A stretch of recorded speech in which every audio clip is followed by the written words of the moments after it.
Hello and welcome to the Silver King's War. I'm Michael Sievers, the writer, producer, and creator of this podcast series about my father's Second World War as a B-26 bombardier. Today we begin the first play in a trilogy of plays titled The Silverfields of Northbrook. This play, titled The Suburbs, begins with a scene in the city of Chicago. The scene one title is 534 West Aldine Avenue, and it's the spring of 1955.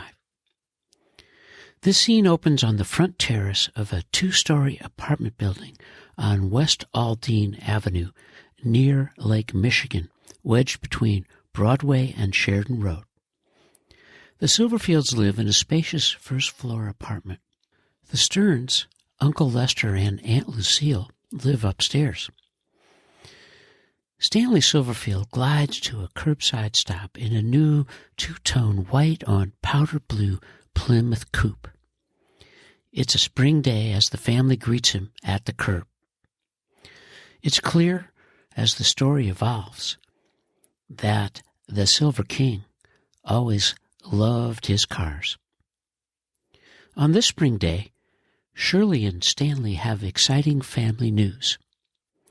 And of course, Michael and Cindy, the children, are wondering what excitement could surpass a new car at the front curb on a sunny day.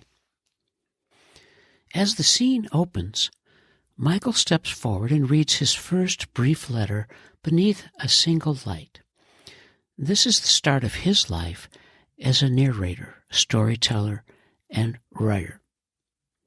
Throughout the play, Michael will often open and close each scene by reading a new letter to the Stearns of Chicago.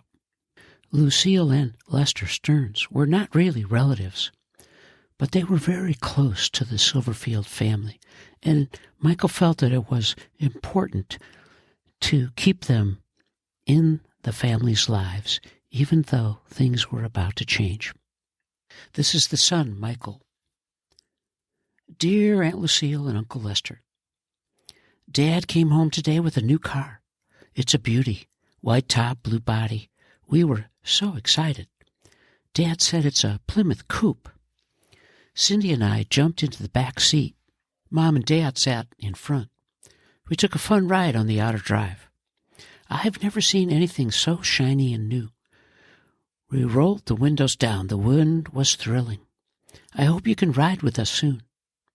Love, Michael. And so begins the Silverfields of Northbrook saga, as narrated by the young, soon-to-be journalist, Michael.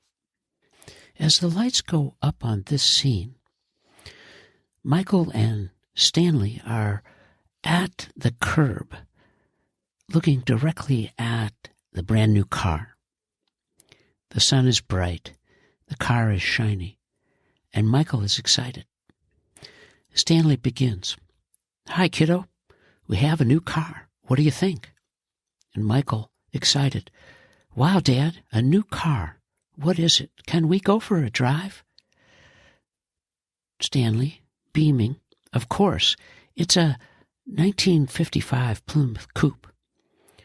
Now we've got to find Mom and your sister. And here comes Shirley. Hi, Stan. I've got Cindy. How's the car? And the King. Oh, it's smooth, honey. Where shall we go?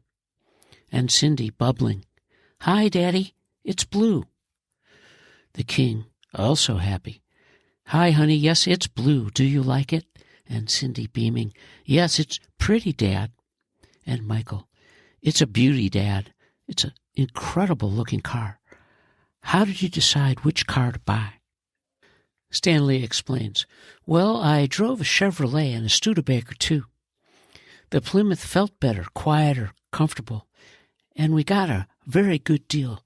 I had a nice salesman. He was helpful, and, like me, he was a veteran of World War II. And Shirley adds, You did well, Stan.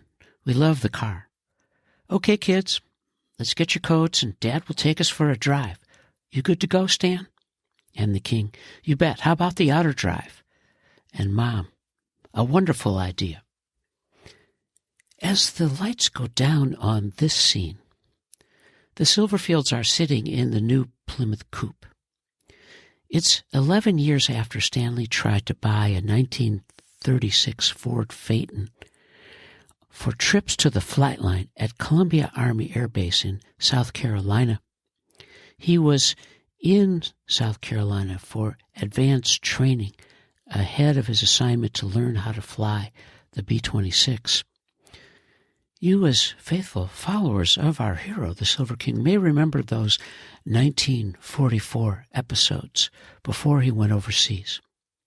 But now, Stanley and Shirley are sharing the exciting news that the family is moving from the city to the suburbs.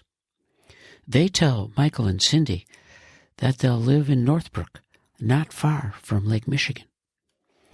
And as the exciting news settles inside that shiny Plymouth coupe, Michael will step forward under a single light and read his second letter, which will conclude Scene 1. Dear Aunt Lucille and Uncle Lester, I am sad, but I'm excited too. Mom and Dad told us we're moving away. They said to the suburbs. They're buying a new home in Northbrook on what's called the GI Bill. Dad said he was in the war.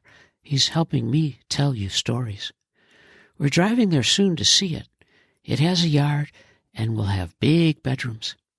I hope it's not too far so you can visit us. I love you, Michael. And so begins Michael's education about his father's Second World War. Together, they explore Stanley's letters, build model planes, and shape Michael's language and writing skills. There were hours of sports, too. Michael's burgeoning baseball career will begin in the yards that span the cul-de-sac known as Gregg Road, amongst the teeming number of kids who are celebrating a post-war early life of green lawns, fresh air, and bicycle rides.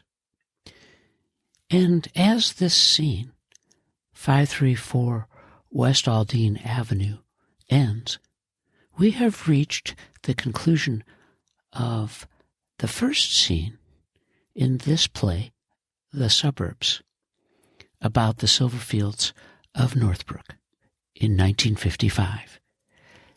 And you are listening to the Silver King's War.